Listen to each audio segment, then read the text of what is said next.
Bienvenidos a Historiar. Este podcast fue creado y producido por la ASAI, Asociación Argentina de Investigadores de Historia. Un podcast sobre historia argentina, latinoamericana y mundial. Acompáñanos en este recorrido por el pasado para pensarnos en el presente.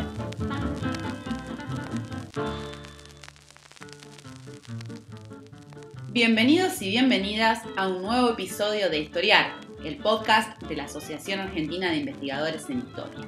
Mi nombre es Mariel Pérez y tengo el gusto de participar del episodio de hoy dedicado a las cruzadas en la Edad Media. Nos centraremos en sus orígenes, sus causas, algunos de los hechos y procesos más destacados, así como sus consecuencias y su impacto político, que en algunas cuestiones nos alcanza incluso hasta hoy en día. Para ello nos acompaña un especialista en el tema, Esteban Greif, un historiador especializado en el estudio de la Edad Media.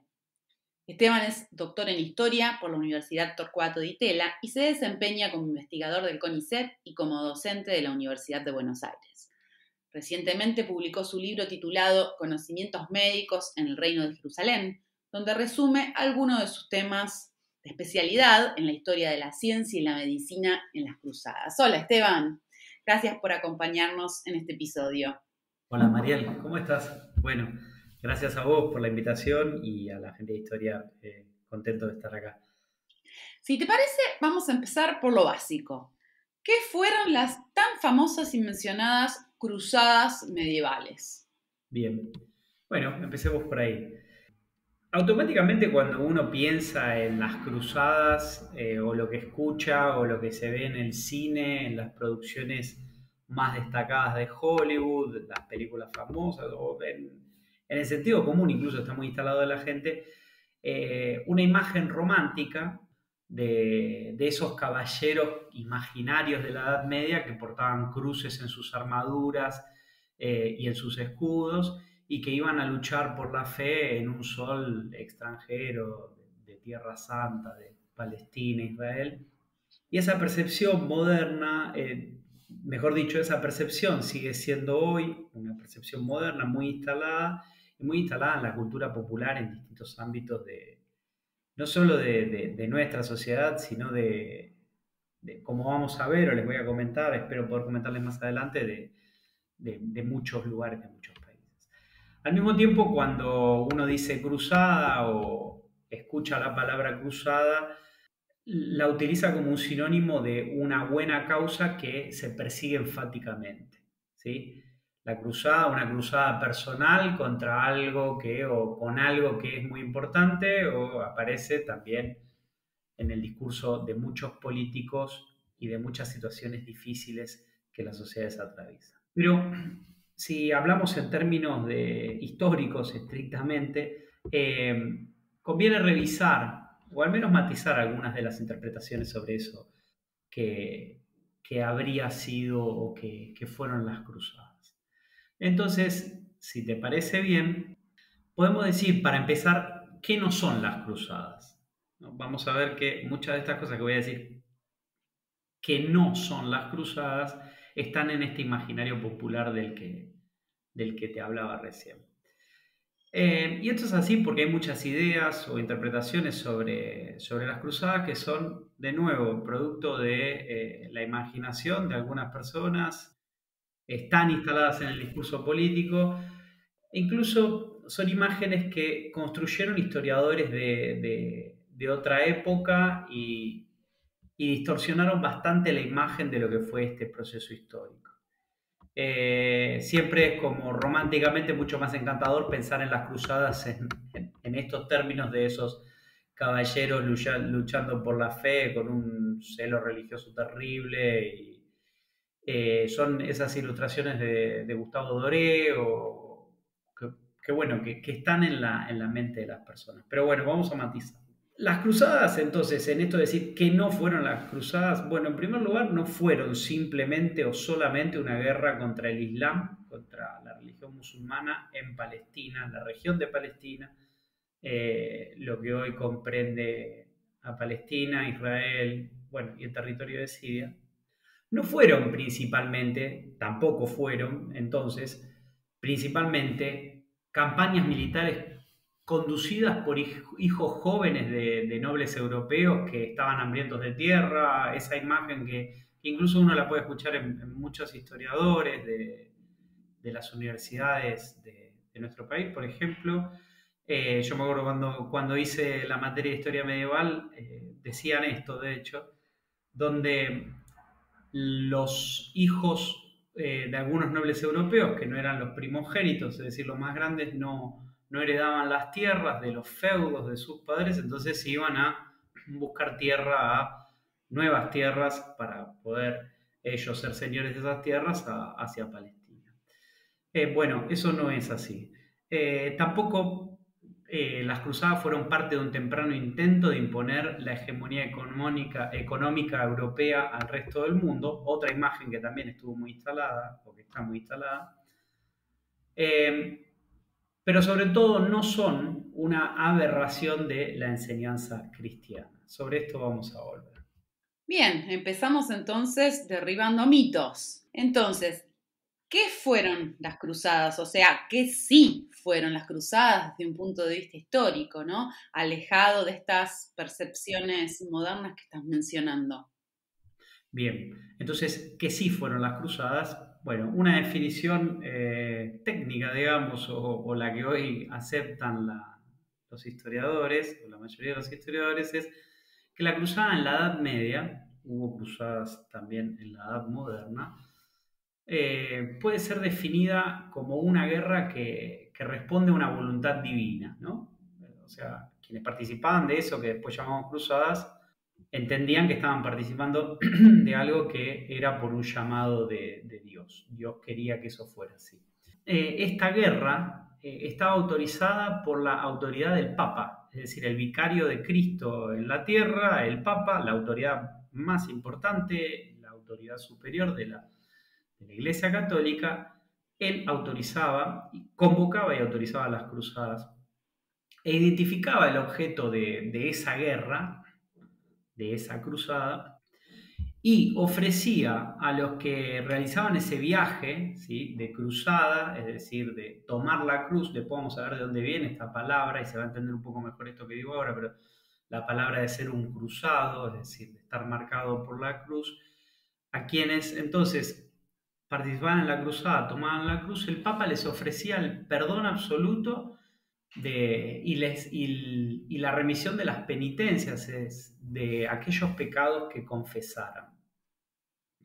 Al mismo tiempo, por la participación en la cruzada, a veces el Papa otorgaba, o hubo cruzadas donde esto ocurría así, el Papa otorgaba privilegios temporales como la protección de la familia y la propiedad de, por ejemplo, un noble que participaba en una cruzada, la inmunidad ante penas judiciales y el perdón de algunas deudas que esas personas poseían.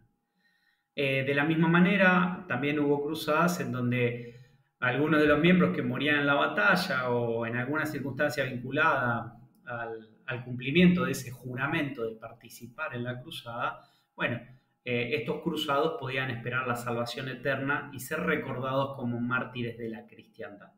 Bueno, estos son todos elementos de lo que la gente de la época creía, que estaban a disposición, digamos, todos los instrumentos que el Papa y, digamos, los miembros de la Iglesia, a través de funcionarios, digamos, que el Papa hacía efectivo todo esto, estaban disponibles para esas personas que participaran y que juraban, hacían un voto, digamos, un voto de fe de participar en esta campaña para cumplir con esos objetivos que el Papa, como autoridad legítima, establecía de la Guerra Santa. Ahora, la primera aparición y justificación de este tipo de Guerra Santa fue en el año 1095, es decir, casi hace 1000 años, 930 años más o menos, y consistía en la recuperación de Jerusalén del dominio musulmán. ¿Y qué pasó en el año 1095 exactamente? ¿Qué pasó en el año 1095? Bueno, en un concilio de la Iglesia, es decir, esas reuniones donde distintos miembros de la Iglesia extendida sobre, en este caso, el continente europeo, fundamentalmente, un concilio de la Iglesia que se realizó en Clermont, en Auvernia, en Francia, precisamente el 27 de noviembre de 1095. Bueno, eso es una fecha que se repite mucho en estos estudios, por eso uno la retiene. Bueno, el 27 de noviembre de 1095, entonces, surgió ahí una interpretación y un uso diferente de la guerra en la cristiandad occidental. Y esto fue así porque hubo un papa, el Papa Urbano II, que ante una multitud de nobles estableció por un decreto papal, que aquellos que por devoción y sin perseguir ningún honor, gloria o dinero, viajaban a Jerusalén para liberar a la Iglesia de Dios, presentada de esta manera como, bueno, Jerusalén, la ciudad santa, el lugar donde Cristo murió y resucitó, central, digamos, para el cristianismo.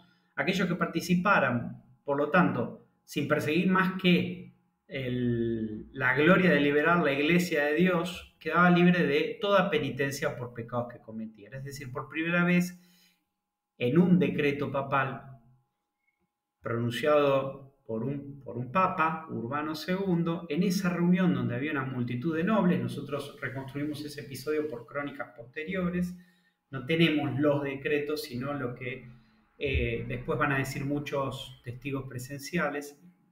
Un año después es la primera crónica que se escribe sobre ese suceso. Bueno, se utiliza por primera vez la idea de la guerra para librar Jerusalén como una acción que te libraba de pecados. Entonces, si bien este decreto no inventaba la violencia cristiana, el sermón, que también reconstruimos por cronistas que estaban ahí presentes y después contaron lo que se habló, lo que dijo el Papa, este sermón que el Papa dio impactó rotundamente, ya que ahí, mientras daba ese sermón, el Papa llamaba a los nobles europeos, en este caso eran fundamentalmente franceses, el territorio de Francia, lo llamaba a luchar para recuperar la ciudad de Jerusalén.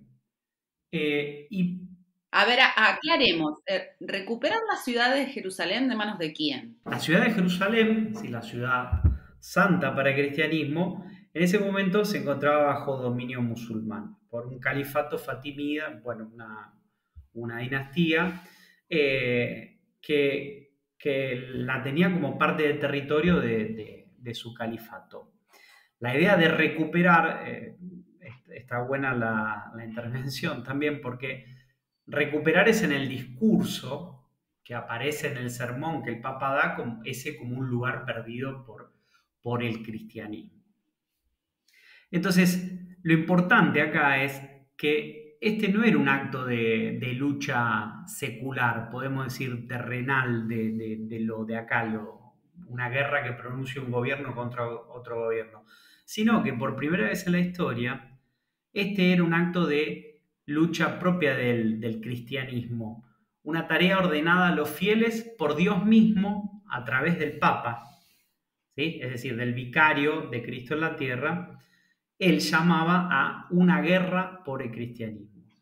Y, como cuentan los cronistas, ese llamado fue respondido con el grito de Deus lo volt, o Dios lo quiere, si uno traduce el francés antiguo, ¿no? Que era el francés que se hablaba en la Edad Media antes de su evolución y fijación como lengua moderna.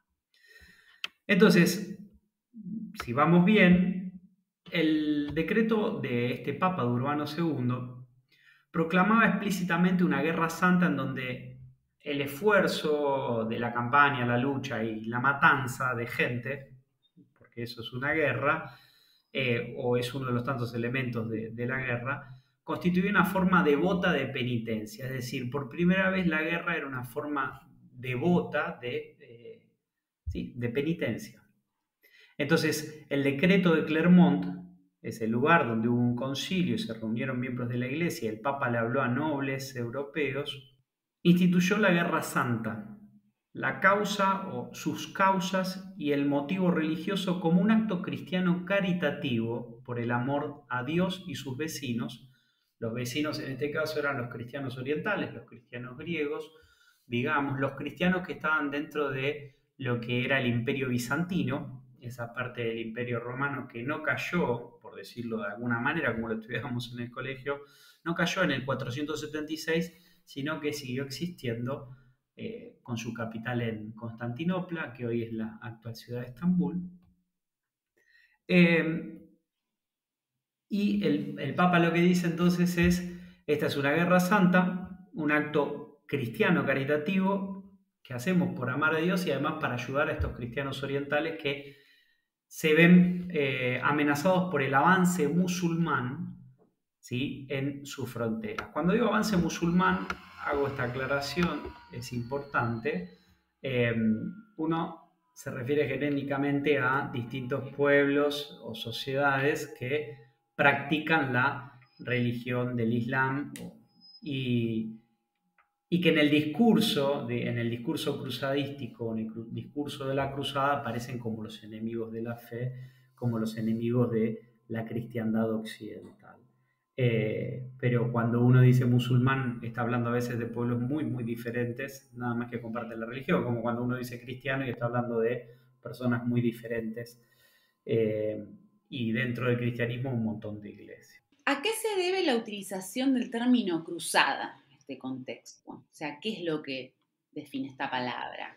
Bueno, como les dije, íbamos a llegar a esto, porque es inevitable, porque cuando siempre se habla de cruzada uno dice, ¿por qué cruzada? Bueno, además de lo que ya les comenté, en Clermont, ese lugar en Francia, en Auvernia, Urbano II lo que hizo fue instituir un signo de distinción para los que viajaran a Jerusalén. Es decir, aquellos que iban a participar de esta guerra santa, Urbano les entregaba cruces. Así, lo que pasaba era que aquellos que participaban en la cruzada se volvían los marcados con la cruz. Es decir, en latín, cruce signati, ¿no? Los marcados por la cruz o los signados por la cruz, ¿sí?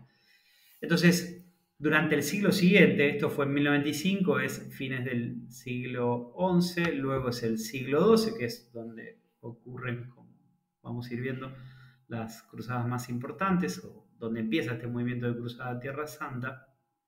Durante el siglo siguiente, que es el XIII, entre 1200 y 1300, bueno, muchos escritores en Europa Occidental empezaron a describir estas guerras, guerras por la fe, proclamadas por el Papa, en términos similares a esta palabra en latín, o estas dos palabras en latín, cruce signati, que designaba a aquellos que participaban de la cruzada, los designaba en términos similares, pero en lenguas vernáculas, que la que se podía hablar en cada región o en cada país. Y de ahí surgió la palabra de cruce signati, bueno, quedó crocea o cruzada en algunas regiones de Italia o del sur de Francia hacia comienzos del siglo XIII. Y de ahí deriva ese término que nos da cruzada en castellano.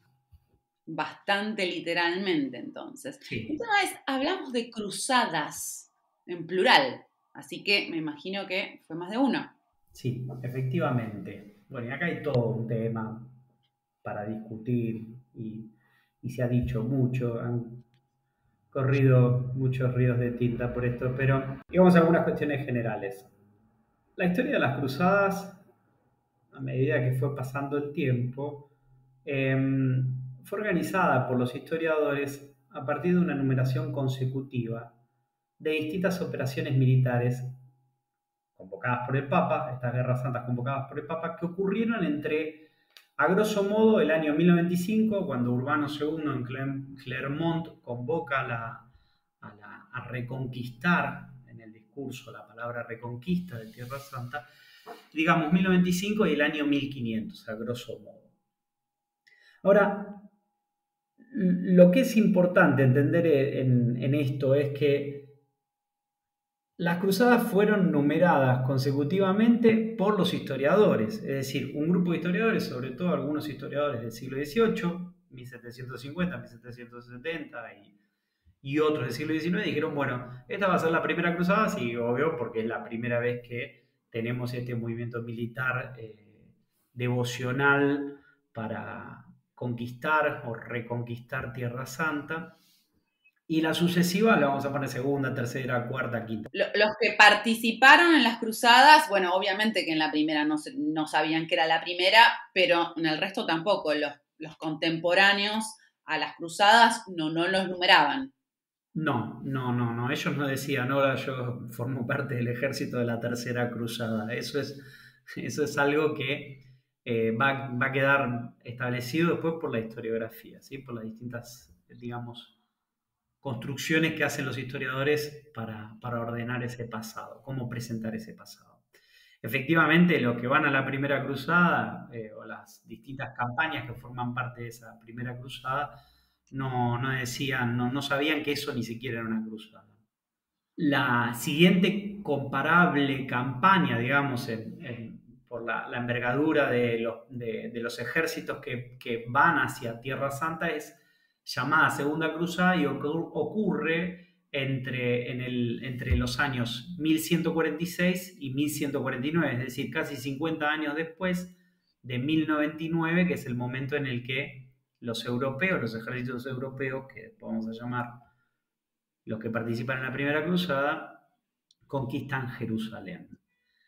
Ahora, 1146, entre 1099 y 1146 hay casi 50 años y ahí decimos, bueno, esta es la Segunda Cruzada, la que vino después de aquella precedente que estableció o permitió la conquista de Jerusalén. Pero en el medio hubo expediciones menores, es decir, entre eso que llamamos la Primera y la Segunda Cruzada, que quedaron olvidadas en la historia y no tienen ningún número, entonces parece que para los historiadores no había que mencionarlas, y después en los manuales de texto, incluso en los que uno lee cuando va al colegio, vos tenés primera, segunda, tercera, cuarta, quinta cruzada, más o menos ahí hay acuerdo, pero en el medio hay un montón de campañas militares que simplemente porque los historiadores dijeron no, estas no son importantes, no las numeraron.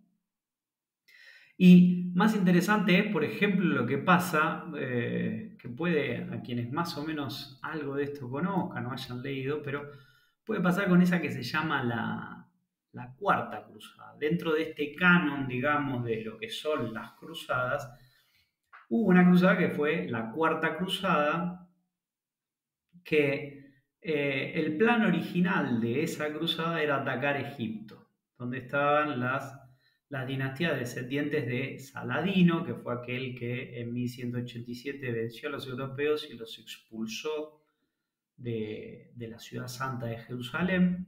Es decir, entre 1099 y 1187 pudieron estar, después vino Saladino, unificó desde Egipto el mundo musulmán de Egipto y Siria. Bueno, los descendientes de él y dinastías posteriores residieron en Egipto. Y entonces los europeos proyectaron, planearon, distintos nobles europeos, obviamente convocados, instados por el Papa, atacar Egipto, ¿sí? No conquistar territorios que habían sido de Siria y Palestina, que habían sido arrebatados nuevamente en el discurso occidental por los musulmanes, sino atacar el corazón de los poderes musulmanes de Medio Oriente. Bueno, esa cruzada que iba para Egipto termina en Constantinopla, con los europeos saqueando Constantinopla, conquistando, y con la instalación del reino latino de Bizancio, que va a durar hasta 1261, es decir, estuvo más de 50 años en una porción relativamente pequeña de territorio, pero bueno, tenía Constantinopla y algunas ciudades de los alrededores, o sea. Entonces es difícil de pronto, pero bueno, encajarla en el canon de las cruzadas, pero decimos que esa es la Cuarta Cruzada, aunque no tuvo nada que ver con Tierra Santa. Entonces, es cómo los historiadores construyeron esa numeración consecutiva de cruzadas. Esta sucesión de cruzadas, ¿tuvieron éxito o fracasaron? Es decir, ¿por qué se vuelven a hacer? Hay una toma de Jerusalén que después retrocede y tienen que volver a tomar, o nunca llegan a tomar Jerusalén. Bien, bueno, no quisiera hacerlo, o sea, podría acá dar mucho dato histórico, mucha información de datos, pero muy a grosso modo, digamos, Entre 1096 y 1099, luego de la proclamación de Urbano II a favor de la cruzada, la primera cruzada, hay distintas campañas militares que en 1099 logran conquistar Jerusalén y varios territorios de lo que hoy forma parte del Líbano, Palestina, Israel, incluso Siria. En 1145 se llama a esa segunda cruzada, la que después va a ser llamada esa segunda cruzada, pues se pierde un territorio que era el reino de Edesa, que queda muy a grosso modo a la frontera de lo que es Siria y Turquía. Y después, eso va a dar lugar a la que se llamó la segunda cruzada. Después está la tercera cruzada, que es aquella que convoca al Papa cuando llega la noticia de que Jerusalén cayó a manos de Saladino, un mameluco turco que se hizo con el poder en Egipto, una larga historia de esa, pero conquista Jerusalén, o Al-Quds para los musulmanes, y entonces ahí es la tremenda noticia que llega a Occidente, y bueno, y todos los operadores, digamos, lo podemos decir así porque operaban para esto de la iglesia cristiana, empiezan a hacer, bueno, a convocar a una tercera cruzada. Y en efecto ahí se da probablemente una de las más famosas, o la más famosa, que es la cruzada también llamada la Cruzada de los Reyes, porque ahí participa Federico Barbarroja por el Sacro Imperio Germánico, Ricardo Corazón de León por Inglaterra y Luis Felipe, no me acuerdo el nombre, por Francia. Van los tres reyes, el que termina conquistando por un periodo muy breve, o mejor dicho, alcanzando a Jerusalén, es Ricardo Corazón de León, pero en realidad no alcanza a Jerusalén, sino lo que hace es, luego de que reconquista para los europeos algunos territorios de Tierra Santa, lo que hace es lograr un acuerdo con Saladino cuando la batalla se traba, en donde iba a permitir el acceso a los fieles cristianos a Jerusalén, que siguió bajo dominio de los ayúbidas, es decir, la dinastía que funda Saladino. Y bueno, después la cuarta cruzada, después la quinta, que es un fracaso rotundo, que también es tratar de conquistar Egipto nuevamente. Hasta ahí los historiadores dicen, bueno, primera, segunda, tercera, cuarta, quinta, estamos de acuerdo. Después la llamamos de otra manera. Este es el podcast de ASAIG, la Asociación Argentina de Investigadores en Historia. Te invitamos a asociarte y a seguirnos en las redes, en Twitter, en Facebook e Instagram.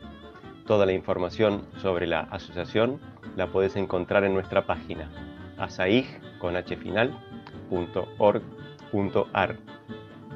Te esperamos todos los sábados con un nuevo episodio de Historiar, sobre los grandes temas de nuestro pasado, abordados por especialistas e historiadores profesionales de manera cordial pero rigurosa.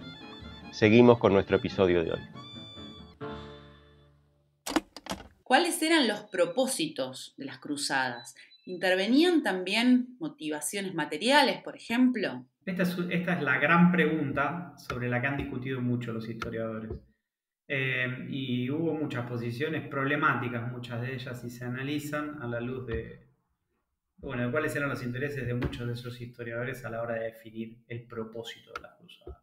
Ahora, en lo que se coincide de análisis más modernos, mucho más trabajados, es que lo más extraño al fenómeno de las cruzadas en Tierra Santa, y esto es interesantísimo, es que precisamente no existe ninguna conexión, más allá de lo que han pretendido muchos historiadores, no existe ninguna conexión entre las circunstancias domésticas propias de los europeos que participaban en esas cruzadas con sus campañas militares hacia Tierra Santa.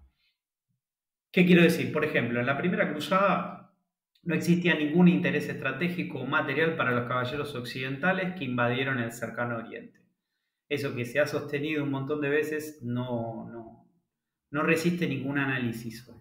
Y entonces, incluso hubo historiadores que hicieron comparaciones con el imperialismo moderno de la idea de cruzada en la Edad Media, porque A diferencia de lo que pasaba en la Edad Media o lo que fueron las cruzadas, la conexión entre los intereses de los europeos en ese proceso histórico que es el imperialismo, bueno, son muy claros. ¿Por qué van a conquistar distintos países, Inglaterra, Francia, hacia finales del siglo XIX? Bueno, porque hay que vender esa producción, colocar esa producción de ese capitalismo imperialista que produce. Bueno, esto ya lo dijo Lenin, no lo voy a decir yo, y entonces hay que ir a buscar nuevos mercados. Eso no pasa en la Edad Media con las cruzadas, es decir, no hay ningún interés material en aquellos que participan. De hecho, si uno ve que hacia dónde se expanden algunos políticos ambiciosos o quienes buscaban tierras en la Baja Edad Media, bueno, tienen posibilidades, territorios mucho más rentables que ocupar dentro del mismo continente europeo. Entonces, quizás si sacamos la tercera cruzada, esa que les decía, la cruzada de los reyes, el entusiasmo occidental, digamos, no responde a eso que tradicionalmente se sostuvo. Y de hecho, las guerras cristianas del siglo II y del siglo III en el cercano oriente son una clara prueba del poder de las ideas. ¿Por qué? Uno ve muchos nobles en las fuentes, analiza muchos nobles, nombres importantes de familias pesadas, digamos, del occidente medieval europeo que participan en las cruzadas y que la mayoría de ellos mueren, la mayoría de ellos pierden enormes cantidades de riquezas. Es decir, hoy lo que se sostiene es que el fenómeno de las cruzadas responde fundamentalmente a una cuestión de ideas, digamos. Hay que analizarla desde una historia de las ideas, más que su importancia económica o política. De lo que decís, se desprende que las cruzadas en la Edad Media no fueron solo hacia la región de Siria-Palestina. ¿Es correcto esto? Sí, es correcto, porque hubo cruzadas dirigidas en Europa contra territorios cristianos. Por ejemplo, la península ibérica y la llamada Reconquista entraban en el discurso cruzadístico, o la zona del Báltico en el norte de Europa son ejemplos de estos, donde las ceremonias y los privilegios asociadas a las expediciones a Jerusalén, bueno, el Papa las extendía también en estas regiones también. Al mismo tiempo, otras cruzadas eran o mejor dicho, se llamaban cruzadas también campañas contra los heréticos cristianos, como por ejemplo los albingenses de Languedoc, el sur de Francia, la región de Toulouse, que el Papa convocó a una cruzada y hubo muchos promotores de esa cruzada hacia ese territorio, que van a tardar varios años en dominar, digamos, las fuerzas cristianas ortodoxas, por decirlo de alguna manera, hacia el sur de Francia. Y las cruzadas contra los heréticos, de hecho, permanecieron en ese arsenal discursivo de la Iglesia durante la Edad Media y más allá. De hecho, cruzadas fueron lanzadas contra los husitas checos de Bohemia entre 1420 y 1471. Por eso les dije, también van a haber cruzadas que existan en la Edad Moderna. O las reformas protestantes en el siglo XVI también revivieron el esquema de las cruzadas contra los enemigos de la Iglesia Católica y fueron un recurso en las nuevas guerras de religión, por ejemplo contra los hugonotes en Francia. ¿Cómo se puede entender que este fenómeno de las cruzadas se desarrollara en Europa y fuera promovido por el Papa y por la Iglesia? Digo, a priori uno podría entender que la violencia que está implícita en todos estos movimientos iba en contra de los valores de una religión como el cristianismo, ¿no? Sí, bueno, esa es una pregunta muy importante. Implica con algunos procesos complejos de entender, pero simplificando, veamos en primer lugar qué era y cómo surgió un concepto que tuvo un efecto material muy importante. Y me refiero a la idea de guerra santa.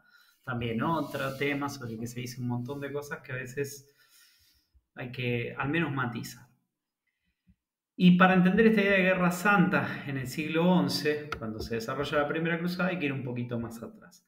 Porque es difícil ver cómo incluso la interpretación más guerrera, más belicosa de la Biblia, de las Sagradas Escrituras, podría haber producido una aceptación y posterior promoción de la guerra. Bueno, lo que hicieron algunos autores durante la Edad Media fue retomar las ideas de uno de los padres de la Iglesia, es decir, uno de los grandes pensadores del cristianismo, de los primeros pensadores del cristianismo, que fue Agustín de Hipona. Y él fue el primero que combinó ideas tomadas de la tradición clásica, ¿sí?, de la tradición romana, griega, tomó algunas de esas ideas con elementos de la Biblia. Y entonces pudo él hablar sobre la idea de guerra justa. La idea de guerra justa tomada de la tradición clásica grecolatina, es decir, esas guerras que están justificadas de alguna manera por causas que son justas para que haya una acción violenta, una guerra en una sociedad dada. Bueno, Agustín sumó una interpretación cristiana de la virtud moral sobre la intención correcta y la autoridad de quienes promovían una guerra. Entonces, para la Edad Media, retomando las que retomaban las ideas de Agustín y se reproducían en un montón de comentarios, lo que podía ocurrir era que se presentara por distintos comentadores, pensadores, algo como la guerra, inherentemente pecaminosa, de pecado por definición, se la podía presentar como una acción justa.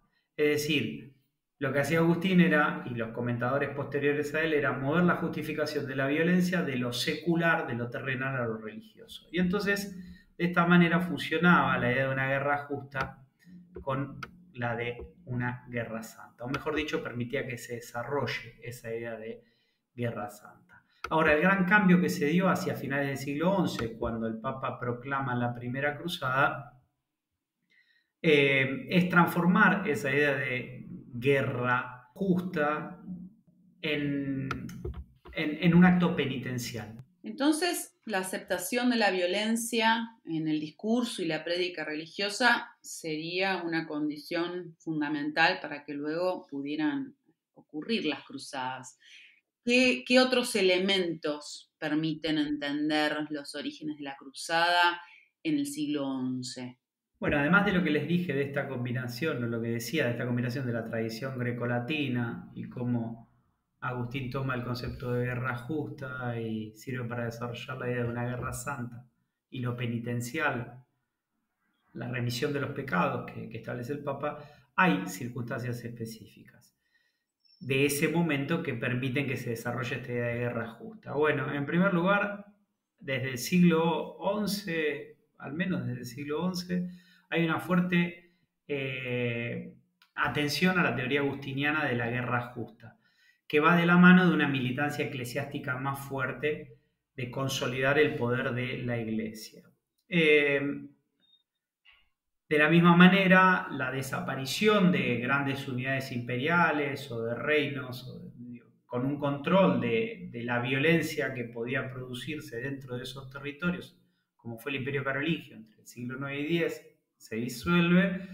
Bueno, también hace que haya también una militancia sobre la importancia de la guerra para poder mantener el control de distintos poderes que puja cada vez más entre sí dentro del territorio europeo. Y otro importante es la creciente estridencia del Papa, que va de la mano, digo, esto de insistir el más en el discurso violento y en el rol del papado para dirigir la guerra, va también de la mano del Papa queriendo reafirmarse él, porque este es un proceso, no es que el Papa desde siempre estuvo en la cúspide de la Iglesia Católica, reafirmarse sobre los distintos obispos y también en una puja que hay con los poderes seculares de reyes, emperadores, nobles, donde el Papa quiere aparecer arriba de esos poderes.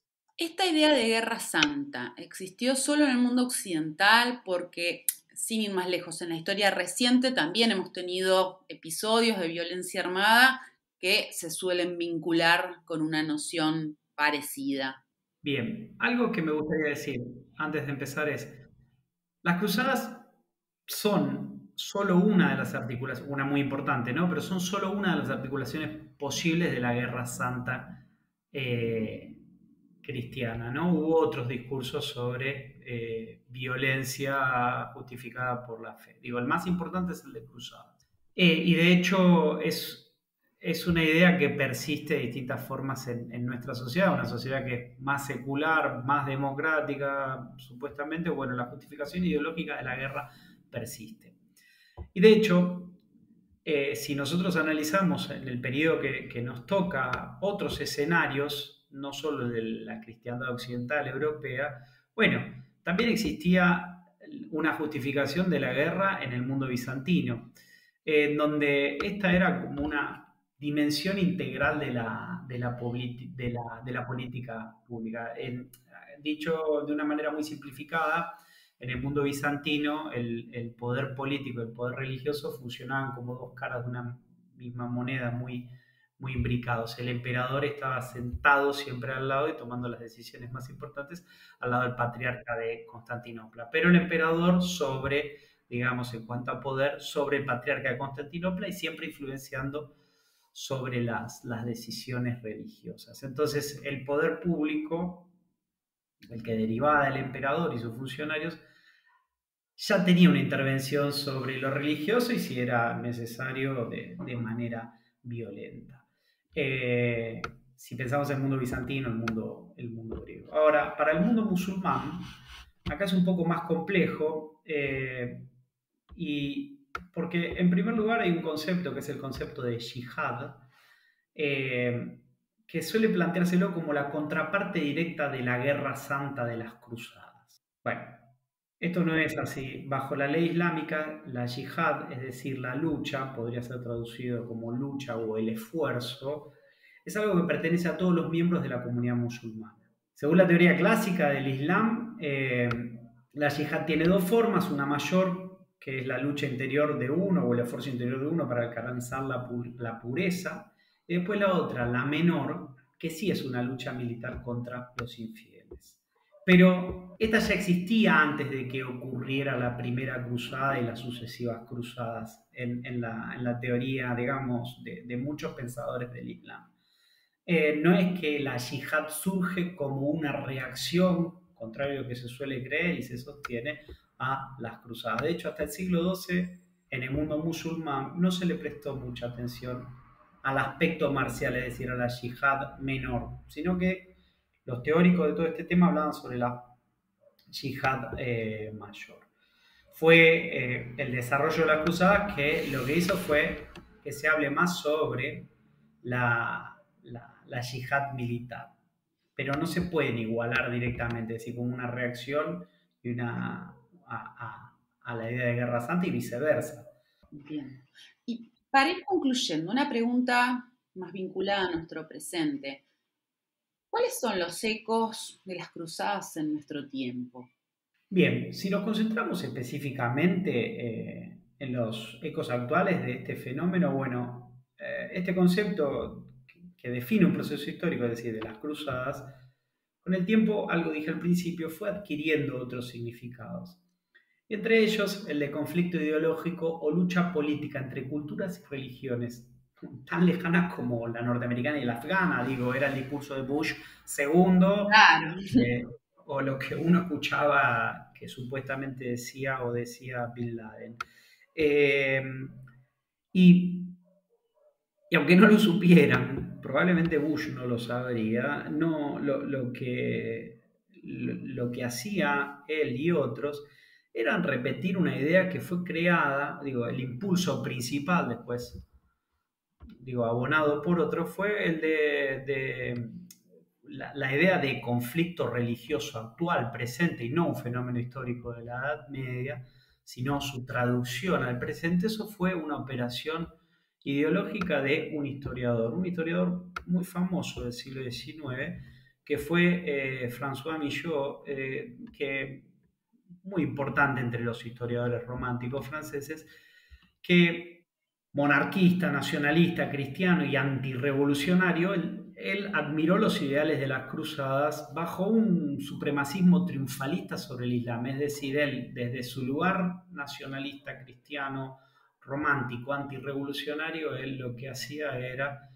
presentar un proceso histórico situado en la Edad Media como algo presente, algo que continuaba desde ese pasado, aunque no tuviese nada que ver. Entonces, las cruzadas eran un episodio precursor de la superioridad cristiana y europea. Digo esto que construía este historiador en sus famosos libros sobre las cruzadas.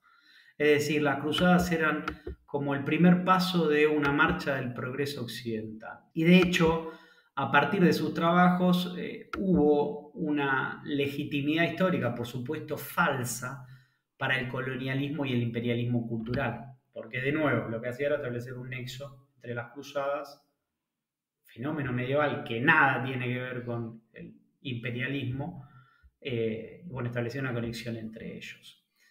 La visión de Millot dejó una marca indeleble que, como les decía, es la que reproducen algunos políticos, desde gobiernos e imperios actuales, ¿no? Y cuando fueron gobiernos tan militarizados como fue el de Bush, por ejemplo, tanto el padre como el hijo. Bueno, pero lo más interesante, dicho muy a grosso modo, es que del lado oriental, por decirlo de alguna manera, del Mediterráneo oriental, el cercano oriente, fue reproducida esta idea, presentándola como de una manera negativa, pero se reprodujo la misma idea. ¿Qué quiero decir? Lo que Millot sostuvo, algunos líderes de distintos movimientos nacionalistas musulmanes o agrupaciones actuales, lo que hicieron fue decir, bueno, es cierto, las cruzadas en la Edad Media son la antesala de esto que es el imperialismo moderno. Y en el discurso político de ellos está eso. Ellos son los opresores que desde la Edad Media vienen a ocupar este territorio. Y nosotros somos, de alguna forma, los herederos de Saladino, que va a recuperar los lugares santos o va a expulsar a los europeos imperialistas que se meten en nuestros países, nos roban nuestros recursos y nos ocupan. El mismo discurso, pero al revés. Sí, exactamente. Y de hecho, ahí es cuando aparece la yihad, aparece como la contracara o la respuesta a la idea de cruzada. Una yihad actual, ¿no? Que insisto, si bien está en el discurso y si bien existe hoy como concepto político que opera, no tiene nada que ver con lo que pasó en la Edad Media. Aunque sea de nuevo un tópico recurrente de la propaganda de los estados en guerra, por ejemplo con Israel, en 1948, 1967 o 1973. Y de hecho es interesante porque los israelitas, los ciudadanos de Israel y los que dirigen la política del Estado de Israel, son presentados en estos discursos, como vos decías, Mariel, al revés, lo mismo pero al revés, son presentados como los nuevos cruzados, como los nuevos extranjeros que ocupan estas tierras. Bueno, Esteban, muchísimas gracias por tu participación en este episodio. Ha sido un placer escucharte, nos has clarificado enormemente el fenómeno de las cruzadas medievales y ha sido muy enriquecedor también poner en relación esta problemática histórica con ciertas representaciones y discursos de nuestro propio presente. Agradecemos también a nuestros oyentes y les decimos, como siempre, que esperamos encontrarlos la semana próxima con un nuevo episodio de Historiar, el podcast de Asaí.